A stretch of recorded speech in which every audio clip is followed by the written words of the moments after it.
Why was I given this package of talents and gifts and experiences, and you were given a very different package? And the next guy over is given another package. We all have a whole different package, an individual package that makes us who we are. And what are we supposed to do with them? And have we spent our lives doing it? Most of us have to say no, especially in such a materialistic society where you are judged by what you have rather than who you are. Hey, it's Rocky. Welcome to Richer Soul. Today's guest is Susanne Eden, who shares how to live fully as you age gracefully.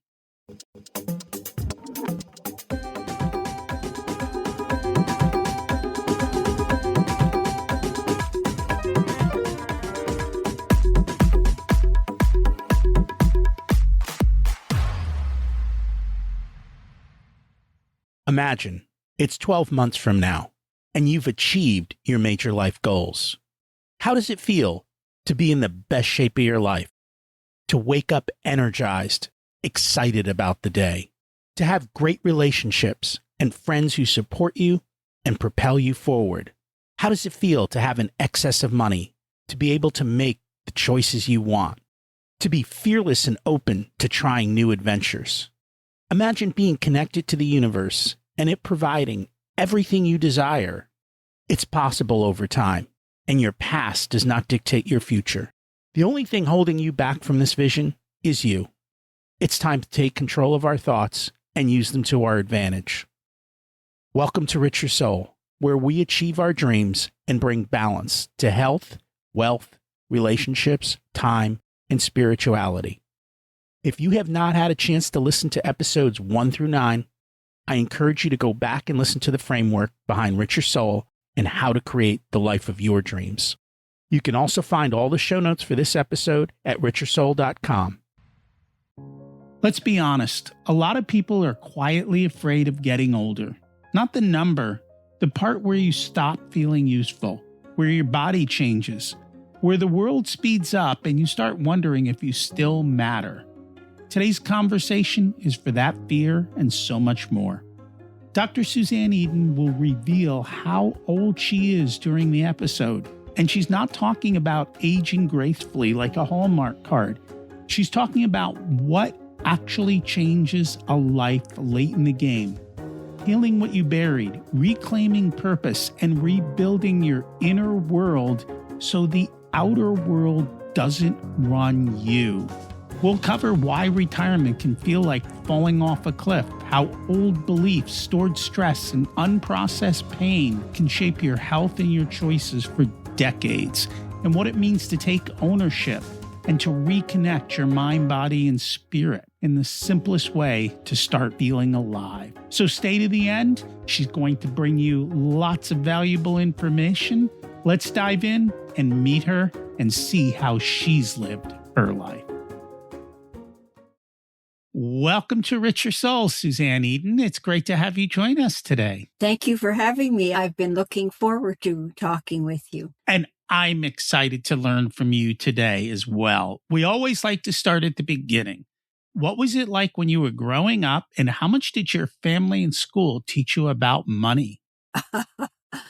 Well, I have a strain of Scots blood in me. And they are notoriously frugal. And so I am that. Now, when I was a child, we had very little money. My father was an alcoholic, and we had a very rough time. He was an amazing man, probably one of the smartest people I've ever known. But that's his story to tell, not mine. But it was very difficult. And I got my first job when I was 11. I was working in a little grocery store. I lied about my age and told them I was 15. I don't think that they believed me, but they gave me the job anyway. I didn't like it too much. So then I went on to, in my old days when I was a child, which is a long time ago, they had ushers at the show. I don't know, you're too young to remember that, but I got a job doing that, and I made $11 when I worked Friday night, Saturday night, and Sunday afternoon, and I knew what that $11 could buy. And I knew how many $11 it would take to get tickets to come down. I lived north of Toronto in a small village, and I knew how many of those $11 it would take to get tickets for the opera when I was 15. So that's how I learned about money. And my mother, when I look at it now, I grew up in a time when you never knew who was going to drop in. Nowadays, you have to have a formal invitation. Even kids, well, we have to have a play date. It's stupid to me because it defies logic. But in my time, you never knew who would be. And we had certain friends, it was a joke in the family, who always managed to drop in just before mealtime. And my mother could feed an extra 2, 4, 6 people, whatever, on nothing. I don't know how she ever did it, but we always had gardens, and she knew how to stretch things. And so I still have that. I'm very bad about money. I'm very fortunate now that I don't worry. I'm not going to live under a bridge any day soon, but I don't pay attention to money like I should. Not that I waste it, but it's not my driving force. With my book, it's a good example. I mean, it's not a book that everybody's going to buy. It's a book that people who are open and want to change their lives and want to make of that last phase of life a testament, a legacy, if you will, when they go, they will get a lot from the book.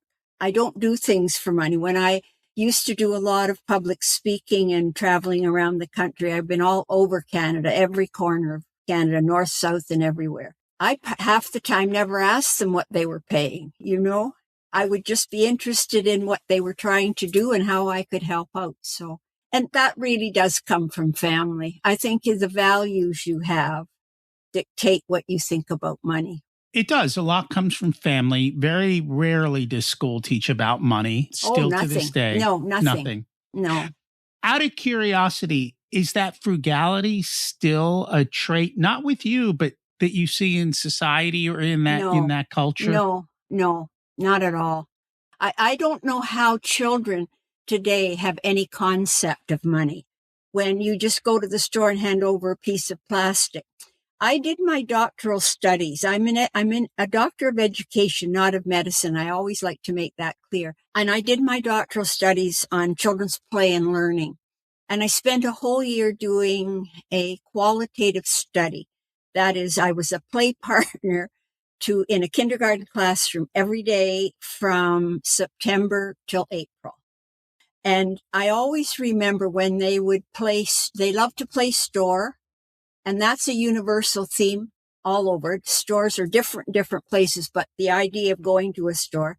And even then, and that's back in the mid 80s, I remember them going and they would take a piece of paper and make like a little credit card. And they would go and hand that piece of paper. It was very rare that we had toy money and stuff, but even then, they didn't really know what to do with that. But they knew what to do with this card. It's funny. When my kids were growing up, we gave them allowance every week. Yeah. And we gave them allowance to teach them about money.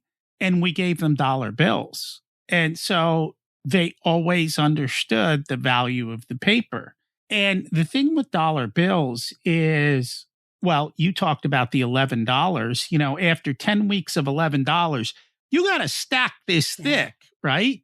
So it feels real, and you can see it grow, and you start to learn different denominations. When it gets too thick in the envelope, you're like, hey, can I have a 20? Or can I have 100? And they start to understand the value of money. And I don't think most people do that. Tap, swipe, there's no emotional connection to it. The thing that I find interesting, even now for me at this advanced stage, I just paid a very heavy grocery bill recently, and it doesn't feel real. I'm on a pension, right? When I started teaching, first year I taught, 1961, I made $11,000 for the year. Okay, so whatever that worked out.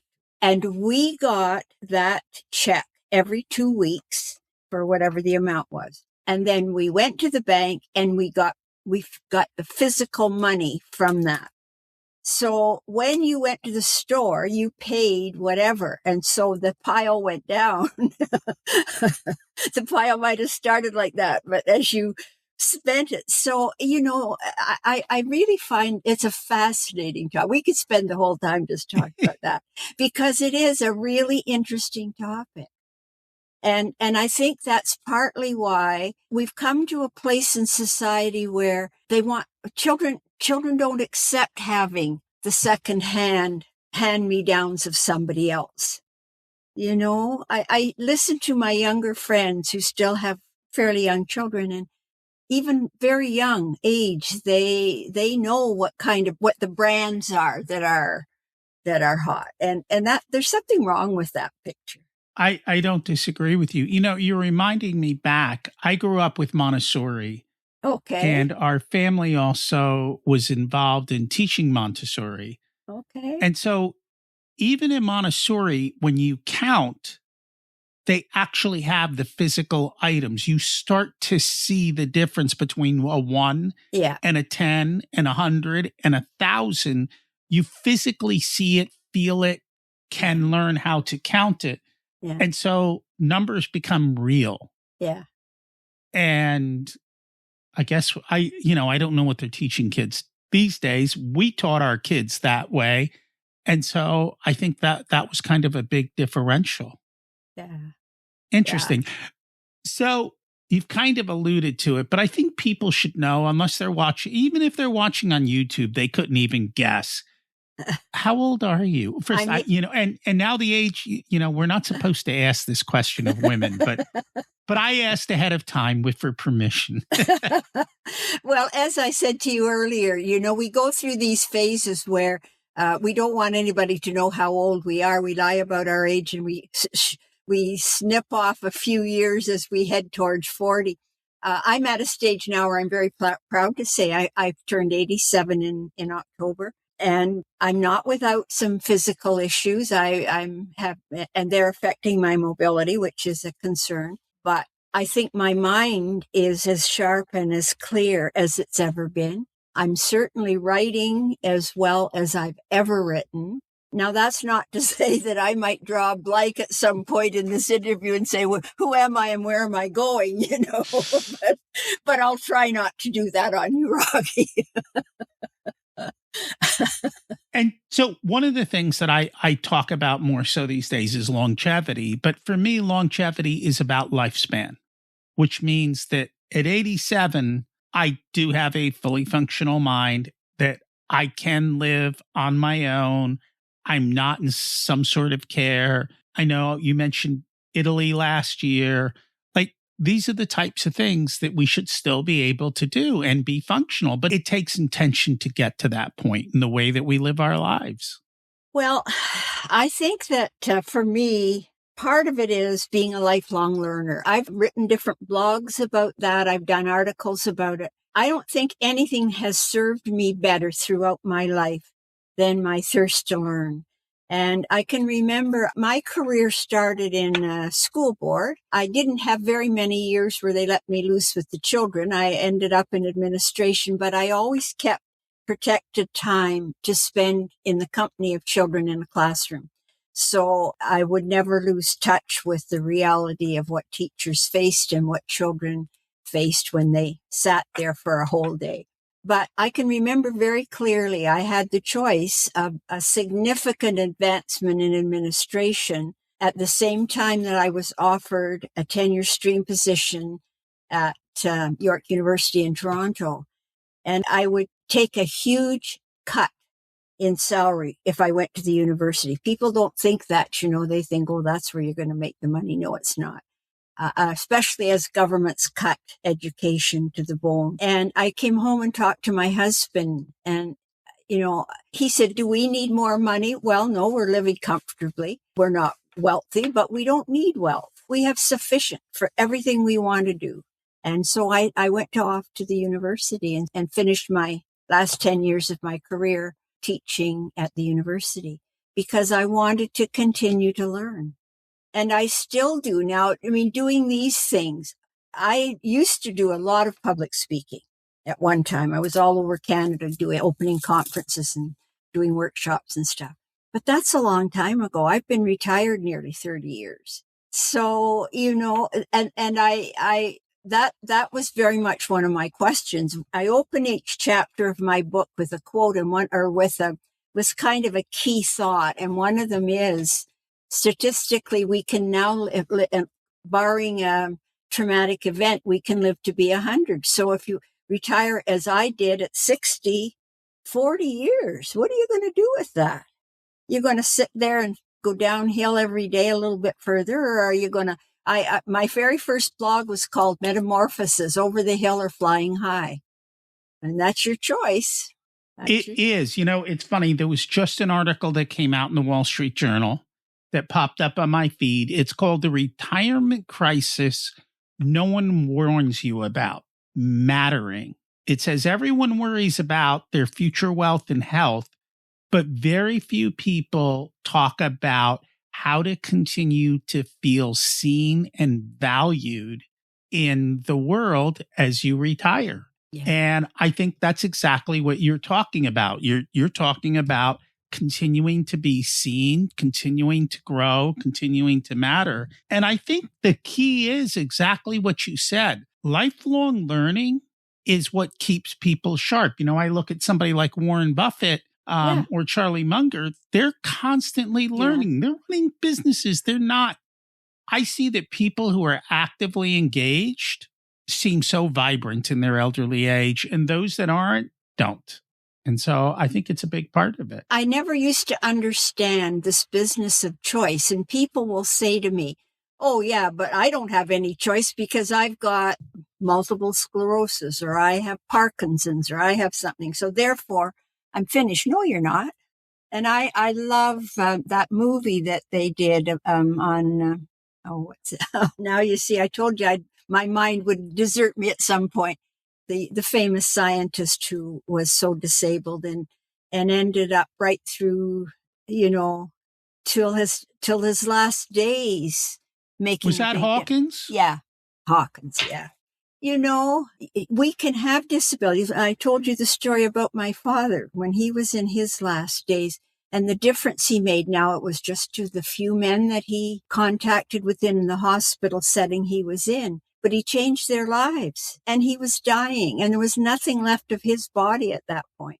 So it is in the mind. And I believe illness, our physical illness, is a manifestation of things going wrong in the mind. And I'm not talking about mental illness in the common sense, but the way we think and the thoughts that we allow to invade our life constantly, the monkey chatter that goes on, We're going to get to that. And I will tell you, it amazes me how many elderly people all have this attitude of, I'm ready to go. How much longer? I'm ready. And I'm like, I don't know what to tell you.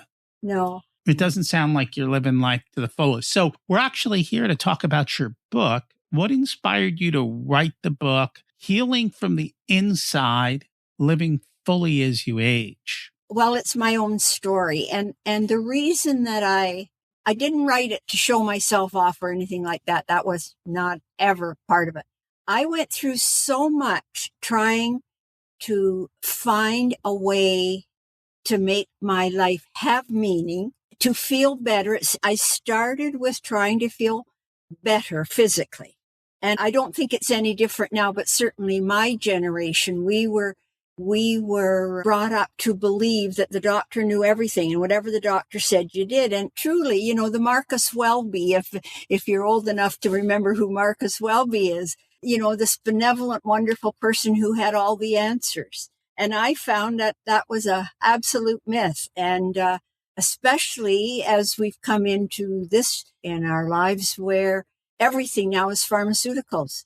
You don't go to a doctor and they do anything much beyond, well, here's a medication that may help that. There are some doctors who are holistic and will look at other aspects of your life. But pharmaceuticals have taken over a huge chunk of medical care. Was that always the way it was? No, because there weren't the things available. I mean, simply as that. I talk about that a bit in the chapter on reimagining health. And I look back to my mother was a wizard, and I told you we had no money when I was growing up, but she had all these things that she used that I still, some of them use today, practices and stuff, and herbs from the garden. She always grew all those herbs. She was not she didn't understand some of it, but she knew what worked and what didn't. And that came through the lineage of her grandmother and her mother and herself. And it has come to me. So I think that A, there wasn't the money, and B, or there wasn't the stuff. And then if there was stuff, there was no health care. So people like my parents who had no money, you had to find some other way of doing it. So, but I think now there is just so much. And I know you said you take a lot of supplements. I think the supplements are as damaging in some cases as the pharmaceuticals. And for me, I will just tell you this, that prednisone was what nearly killed me. And I was put on prednisone shortly after I was diagnosed with diabetes. Nobody told me there was a connection. Now I know, and it's well known and accepted, that it's the worst drug a diabetic can take. It literally destroyed my liver, my kidneys, and I've had such a battle getting all of that back. That's why, as I was telling you, I had this amazing A1C this past appointment, and it's stunning to the doctors even that can happen. Well, because they don't understand the power of food, and they don't understand the rest of it. And it's funny, when my dad was in the hospital post I think it might have been his open heart surgery, each of the doctors was doing their own thing. And so he had a little bit of diabetes. He's always had asthma, and then he's there for the cardiac. And so he's on prednisone for his asthma, but the endocrinologist is screaming because it's messing with the diabetes. They're like, well, you're not eating properly. And he's like, that's because you give me crap hospital food, right? And so I had to stop them all from fighting. And literally, they put him on insulin. I'm like, why is he on insulin? This is absurd. He just has type 2 diabetes. Literally, I think within a week and a half or 2 weeks of being home, no insulin, barely any diabetes med, everything working out because he's eating real food, not the crap they serve. He's not stuck in a bed.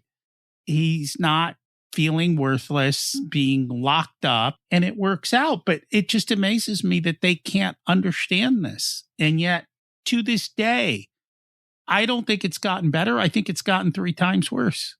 Well, I have a very close friend whose husband died 2 years ago, and he had kidney failure. He was being treated for cancer, but he'd also, and it wasn't aware that he had severe kidney damage and he had a heart attack.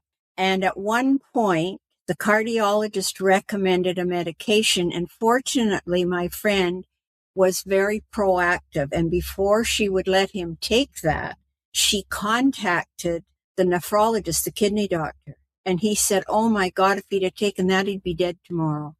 But if he didn't have somebody doing that. So I think we're still a long way from really understanding the interconnectedness of, first of all the systems within the body.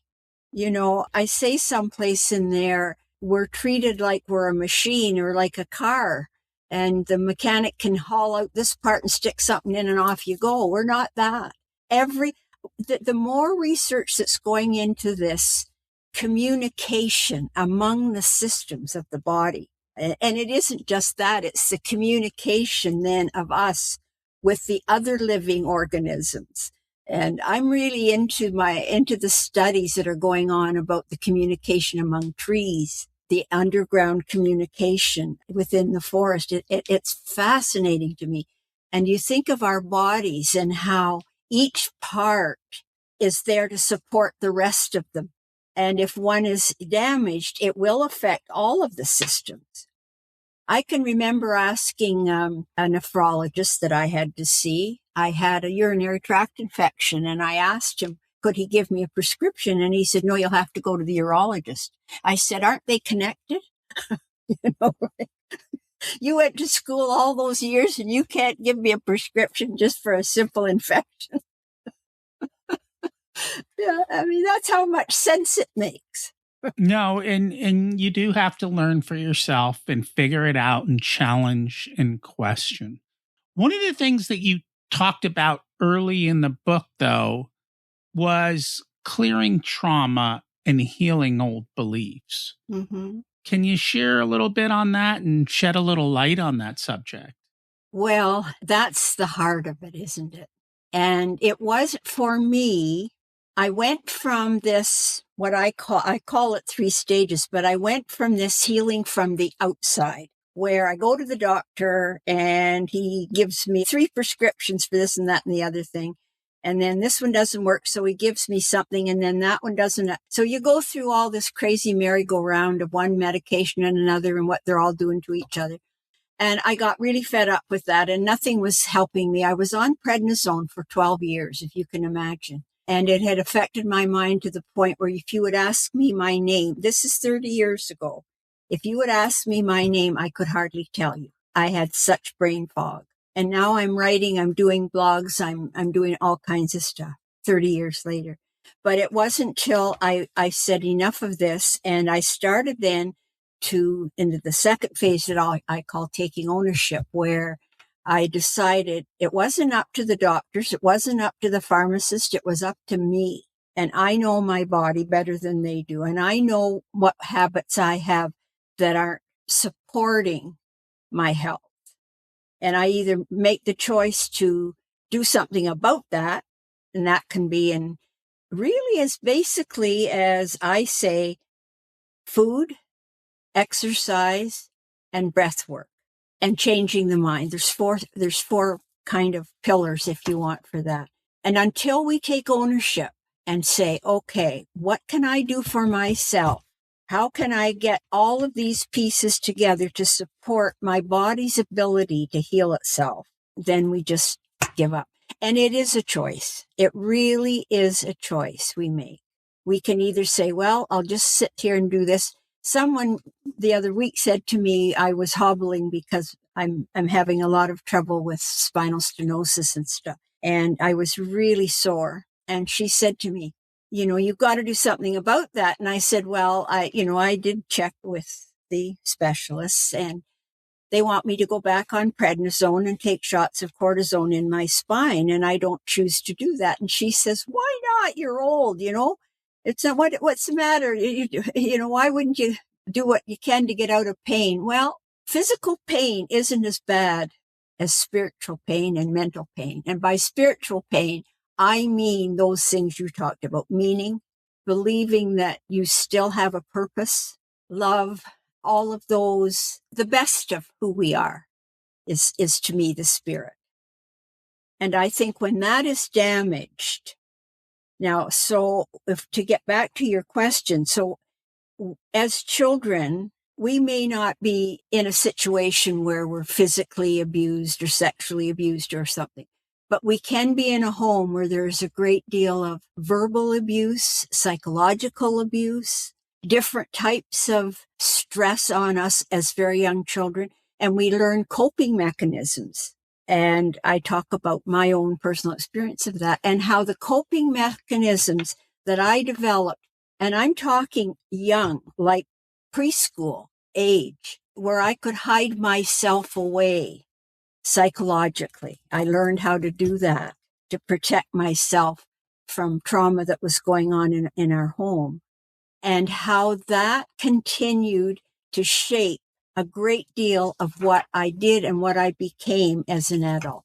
So that's where I had the idea, or I developed the idea of a transformational journal. I used writing to help me go inside. And I talk about writing in the transformational journal as writing for understanding, not for communication. And I think there's a big difference. And we think of journals as, a carryover from our old high school days. where everything would be marked with a red pencil. No, it's not that. It's about finding, and you do uncover stuff that you don't even know you're carrying. And I believe that in many respects is the genesis of much of our physical illness. It's manifested physically.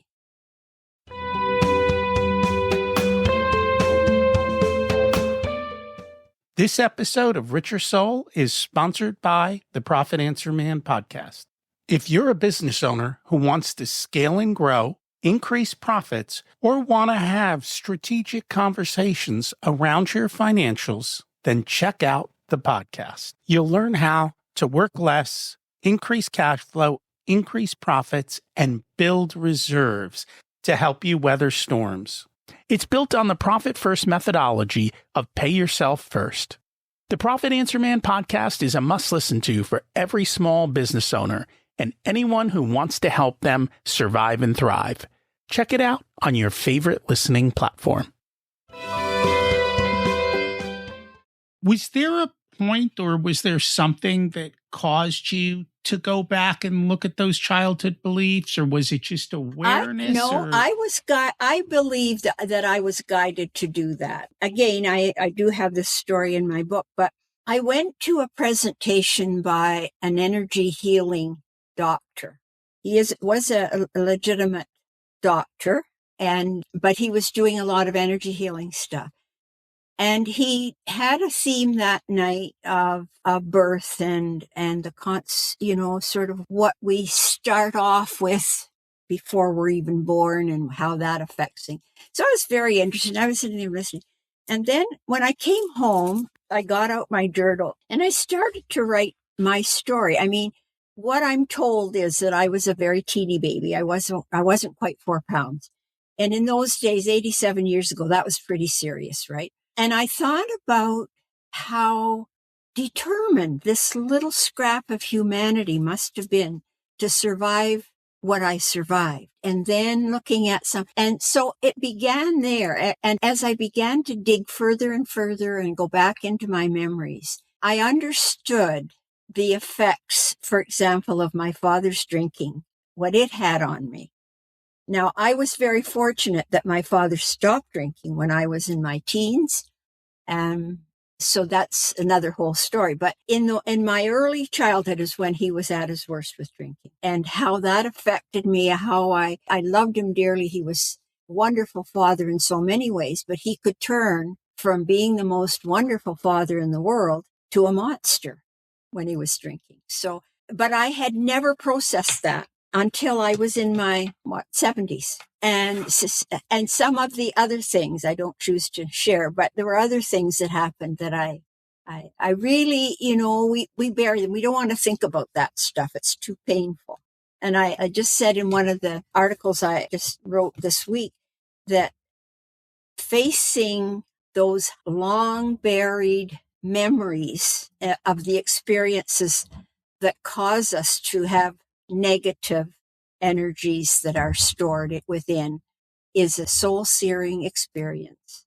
It's hard. I used to read a lot of different things about energy healing and releasing these energies, and I never could figure out, because nobody ever tells you how you do that. They just tell you should.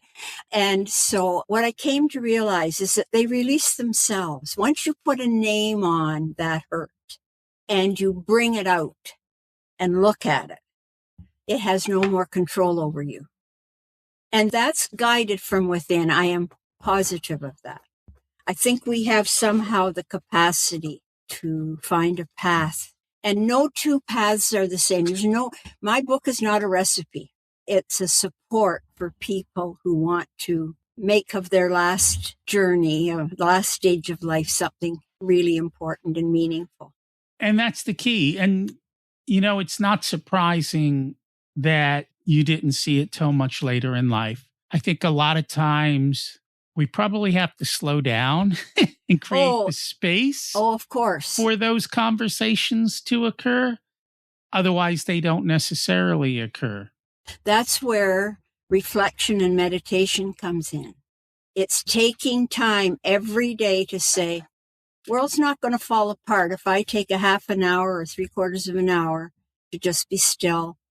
Some days for me, that's just breathing, breath work, very consciously breathing through my system, bringing the energies through my system. Other times it'll take a phrase or something I've either written or read or has occurred to me, and I will spend that whole time investigating. What is that meaning to me? How can that change my life? Why am I not doing whatever, right? I think that self-inquiry, nobody talks enough about that, you know? And that's where you know who you really are and who you ought to be. I always say, why was I given this package of talents and gifts and experiences, and you were given a very different package? And the next guy over is given another package. We all have a different package, an individual package that makes us who we are.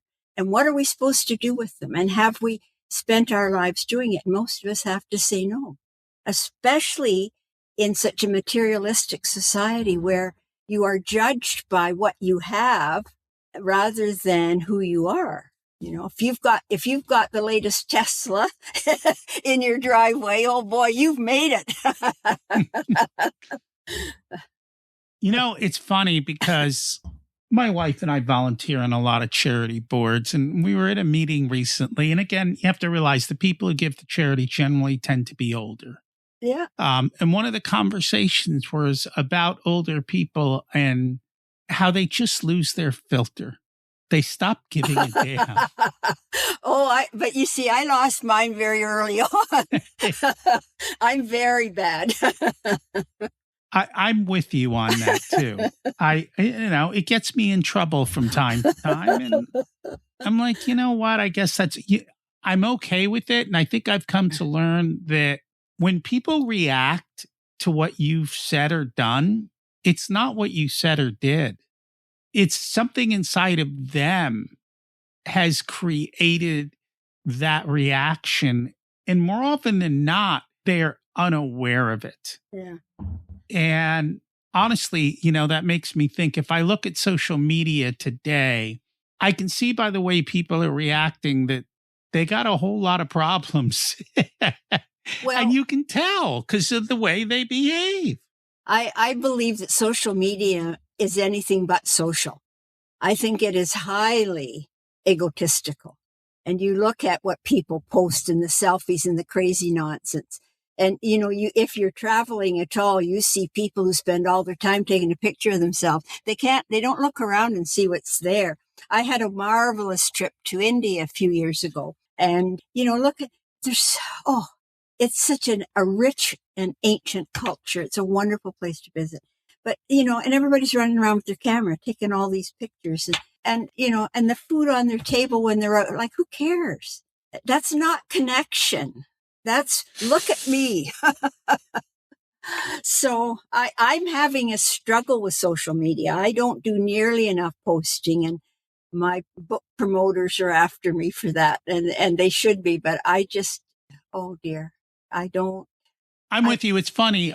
We went to a spiritual place in India a couple of years back, and everybody was on their phone taking pictures and selfies. I'm like, are you being spiritual? Are you getting the message? I was I told you I went on this 4-day wellness retreat up in Northern Ontario in late October. And one of the first stipulations was you have to leave your phone at home. Now, there's no reception up there anyway, but you have to leave it. You cannot be on your phone. Because I've been at some of those types of experiences where people are sitting there the whole time, flipping through, looking for stuff. I was in a McDonald's recently to get a cup of coffee, and I looked around. The place was filled. Families, little kids, big kids, mothers and fathers, nobody talking. Everybody's in their own world. There's something really disturbing about that. And I know I'm getting off the topic here, but in a way I'm not, because my book talks to that. To live on autopilot and just go through day after day of, doing the same, especially as elderly people who've retired. If you don't have some means of doing something for others, that's central. I think, I talk about, if you read my book, that I talk about purpose as a two-sided coin. It's on the one side, it's becoming the best version of yourself. This business of why have I got these gifts and what am I supposed to do with them? And the other side is leaving the world a better place for having been in it. And that doesn't take humongous things. It can be as small as smiling at somebody in a store. It's anything you can do to lift the energy and atmosphere for others, especially in the chaos that we're all going through right now. It's ridiculous. We couldn't have even imagined it 3 or 4 years ago. So yeah, it does come down to how you look at life and how you look at yourself and the work you put into discovering who is that person inside me. And I talk about building on the strengths you have. You don't look at it and say, now what do I have to change? Yeah, you do that to a certain extent, but it's not the starting point. You don't go forward by looking backwards. If you're driving the car looking backwards, you'd be in a little bit of trouble. And I think it's the same. I say, look at your strengths. What are you really good at? What brings you joy? What do you really thrive on? And build on that. Extend that and use that to make the world a better place and to make yourself a better person. And you can do that at any age. You can do that at any age and in any stage of health. You can. And we've already talked about that. Yeah. You've kind of touched on this, but how does spirituality fit into all of this? I come from a very traditional Catholic family. So religion was, in my early childhood, in my early life, even up through my teens, the church was really the center of the community that we were part of, right? And my parents were very invested in that. And even when they didn't have money for food, the money had to go in the plate for the church, right? And but the whole ethic of the religion were what gave shape to our lives. So over the years, as I've transitioned to think very differently about religion and spirituality, I talk about it as, well, sometimes call it organic spirituality or secular spirituality, if you like. I kind of like that phrase. But by spirituality, I mean, we all have that. We know we have it. Even people who will argue that, there's nothing else. When we die, we're done, and they just throw us in the garbage heap, and that's fine. But even those people recognize that there is something mysterious within all of us as human beings, as there is in every living cell on the planet. We're not unique in having that spirit. For me, it's that part of ourselves, that mysterious, evasive or elusive is rather not evasive, elusive part that connects us to the source of all energy, of all life. And that's where grace flows through us in the form of positive energy. I look at grace as we used to think in the old church terms of grace was a gift from God and it was somehow the thing that brought us joy. And I look on that as spirit and positive energy. So I don't know if that answers it. It's something I think a lot about, and I haven't yet found exactly the way to describe it, the way I understand it. One of my learnings right now. I think it's one of those things that words just can't describe. And so it's somewhat difficult to kind of bring that together. It's funny, I was listening to, I think it was Alan Watts, and they've recreated all his stuff now with AI. But he was basically like, when you have reached that state, you stop trying to convince people because you realize how futile it is. No. And it's just not worth it. Like when they're ready, they will come, but you learn to let go and you learn that it's just okay to be. I'm working on something I call the transformational journal, which will be kind of like a workbook type of thing where I take the taking action questions from each chapter of my book and I put them into formats where people can work through that. And that to me is the process of waking up that spirituality, because that's what I think is gone. I talk about the fractured self, and by that I mean body, mind, and spirit are like, and even in the mindful movement, they rarely talk about, you'll rarely find the term spirituality used in that. They talk about the mind and the body and the connection there. But I think we're missing out when we don't go deeper. And that to me is where we open the channel. And we do that through this self-inquiry. I really think, maybe it's a trite phrase to say that many of us are living on autopilot. We just go about our rounds and we don't face, or we're not curious, or we don't investigate the deeper meanings. Very few people will have a conversation like we're having right now. So. Oh, I have these kinds of conversations with people a bit, but I do too, but that's because I find those people. They find me. Yes. And I find them. Yes, you're right. But there's a huge number of people for whom that is, It's not there. No. The book has been out since you released the book. Have there been some surprises in feedback or comments or conversations based on the book? Not so much on the book. It's a really hard thing. That's why I'm doing a big publicity thing right now. What I'm getting a lot of feedback, and really interesting, wonderful feedback, is the blog I do every 2 weeks, where I take different ideas and themes from the book and write blogs about them. And then I also have a newsletter where I do something on a less formal basis. And in that, I also include recipes and fun things. So, but in the blog, people, I'm really taken back by some of the beautiful comments, a lot of really beautiful comments. So it's been really hard to get the book out there. There's just so much stuff. Everybody can write a book now, right? And yes, Amazon has a chokehold on it, and they get thousands of books every month. So if you know my book and you know the name of it and you know my name, you can find it. But if you just go on and do a search for something on spirituality or aging or whatever, it'll be just thrown in as one of many. So I do what I can. But I think that the message from the blogs is giving me a lot of encouragement.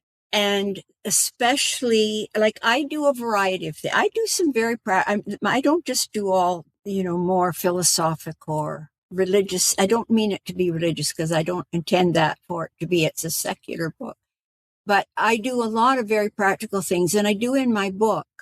I think you will see that. I have a lot of information. I think understanding, and that's why the first part, the book is 3 parts. The first part is really the background information. And you have to understand what you're doing. And that's where I talk about reimagining aging, reimagining health, finding purpose. When you understand what that means, what it means to find fulfillment. And that's not, I did a blog recently called Ditch the Bucket List. Because it's not about just having experiences. You can be incapacitated, like we talked about Hawkins, and still have wonderful experiences. So it's about the depths that we live in. Yeah, I think people don't realize writing the book is 20% of the work. Promoting the book is 80% of the work. I would say more.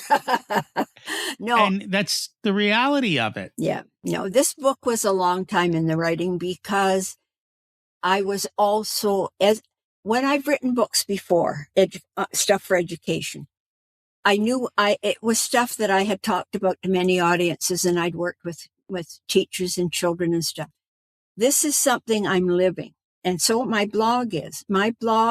Every blog I write is something I have been encountering recently. So when I take a topic, it's coming out of lived experience. And I think that's why it's resonating with people.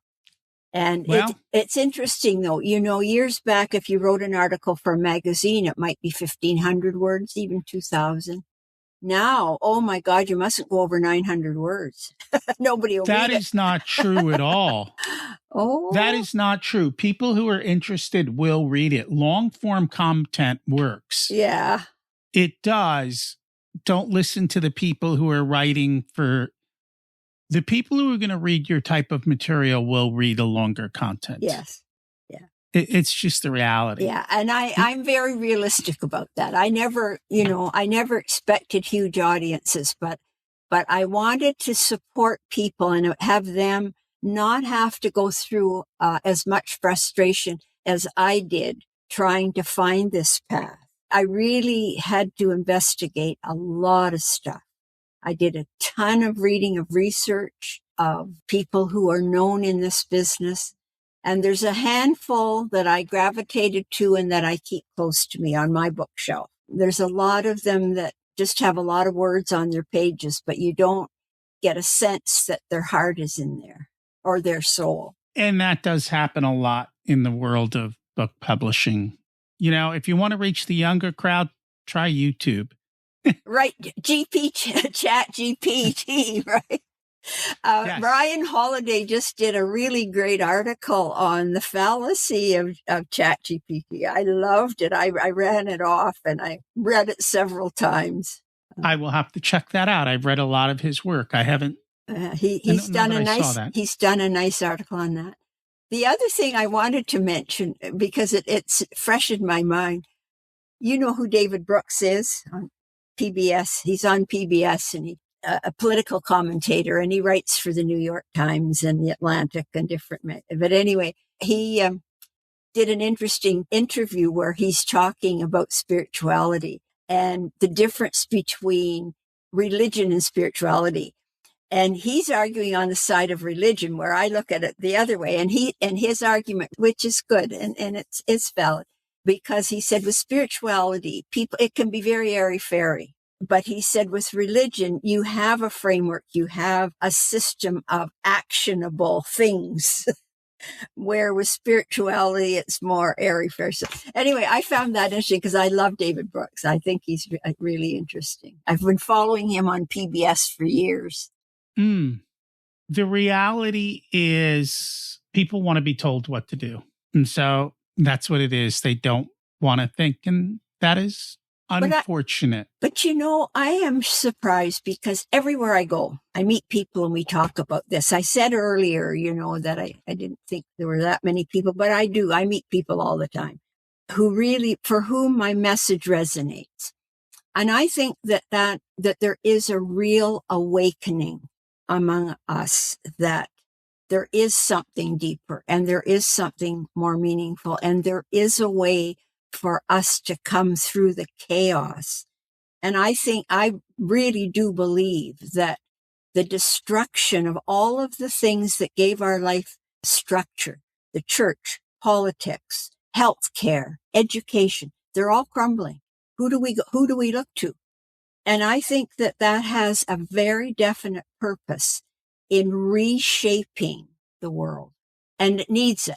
When you think of people like you and I'm sure you're the same. I mean, we can go to the grocery store and we can buy anything we want to buy. It's all there, and we can, we have the money if we need to do this or that. And yet, the vast majority of people on the planet are happy to have a handful of rice for a meal. So something has to happen. The divisiveness, the hatred, we've got to get a force going among those of us who have that gift of being able to understand what's important. We've got to bring that energy up. We are coming to the end of a cycle. Yes. And this is just how the cycle ends. And it will begin anew in very much the way that you talk about. So I think the youngest are starting to revolt against the phones, and they want to get back to in-person, real life. And so it's shifting. Things don't always move as fast as I want them to, though. Yeah. It'll take a little while, but it will definitely get there. Well, I'm not looking at very many much longer for the cycle to go around, but I do my little part now. I call this my legacy.